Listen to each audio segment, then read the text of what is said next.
Welcome everybody, François Letard, GDR D30. I think it's a video response to Runeslinger or SR2 Joker. Sorry if I don't remember. I think both of you have made videos about that. It was the first time you ran an RPG, your memories about that. Recently I had a video about the first time I was a player.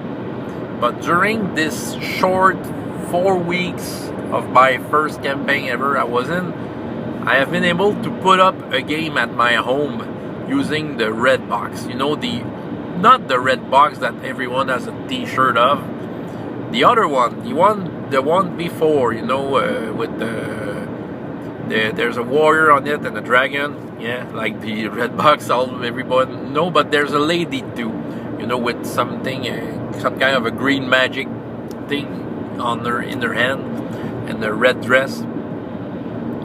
And yeah, I've bought that, and I remember I've borrowed it from one of the players that was in my first campaign I was playing in, and I read through it, and you know, I did want to have that box.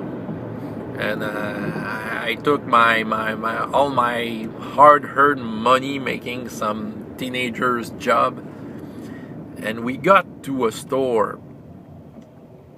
That store was in my hometown, and so they told me that there was some RPG stuff there, and I got there, and that store was called Brigade, which was a used bookstore that had lots of comic books, but they had a section for practical jokes, and they had a section for role-playing games. And you know, it was a very small place, and it was, you know, it was just on the river shore, and there was no other shops around. It was, you know, in the countryside road just around the river, and you had that store, and you entered that.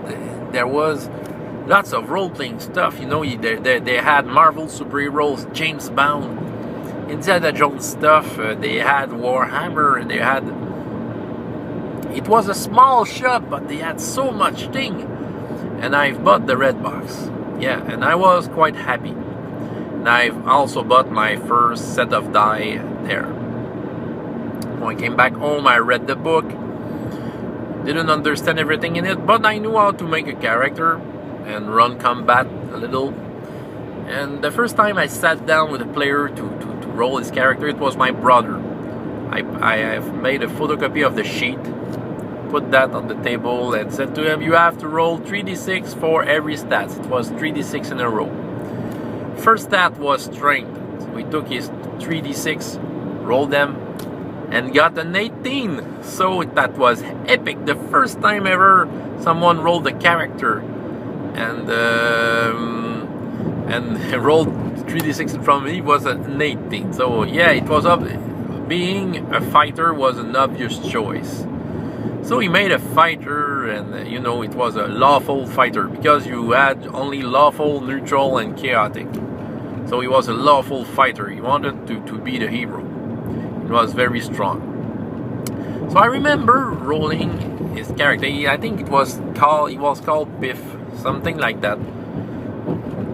And okay, the first adventure I ran was Keep on the Borderland. We were 4 players around the table. There was my brother, one of the neighbor, well, and two girls that my brother knew because they were in his class. One of them was another neighbor, and the other one I didn't know much, but and you know, they were quite young. I think they were 11 years old.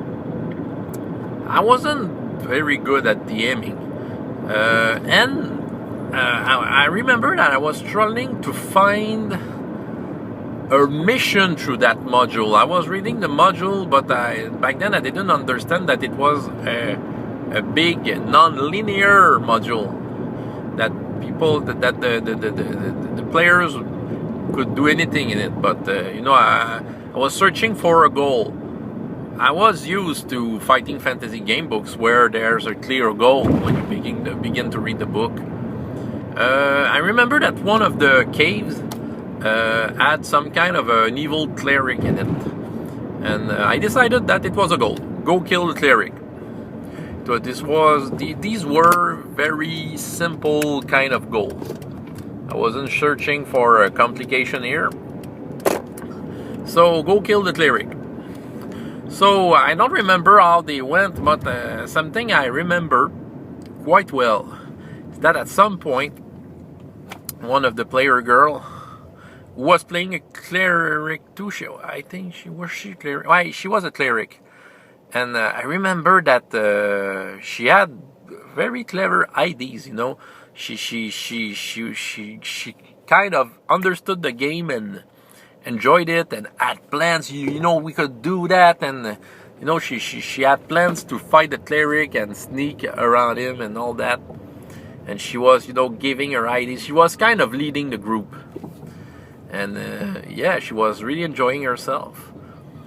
It was not a memorable adventure. It was my first one. It was a little, well, it wasn't very fit, but I remember that we had a good time doing that.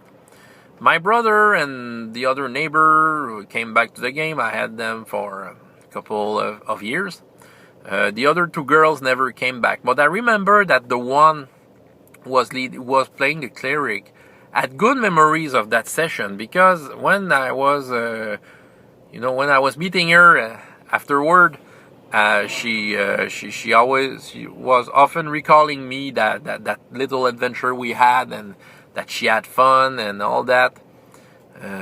Probably if I was today, I would be able to convince her to come back, because I know more how to do that. But back then I was a teenager, so I didn't have the courage to invite a girl back to the game.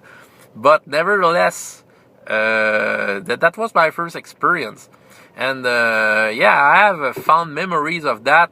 Fond memories of that person I'm talking to you about.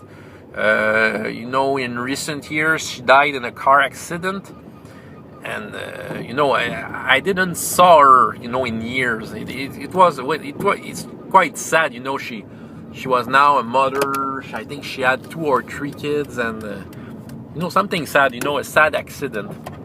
And when I learned about it, it just brought back to me that memory of that first session I ever ran as a game master, that she was there. And I quite remember her, you know, the excitement she had when she was into it, and you know, we could do that and all that. And yeah, don't have much memories of that person except for that game. And you know, I'm quite fond of that memory, you know. Yeah. That was quite the first session. I don't have much to say. It's like I don't remember much what I did. It was too long ago, and it wasn't that good. But it was good enough that we had fun, and I'm still doing it today. So leave comments and all that, and see you next time. Bye.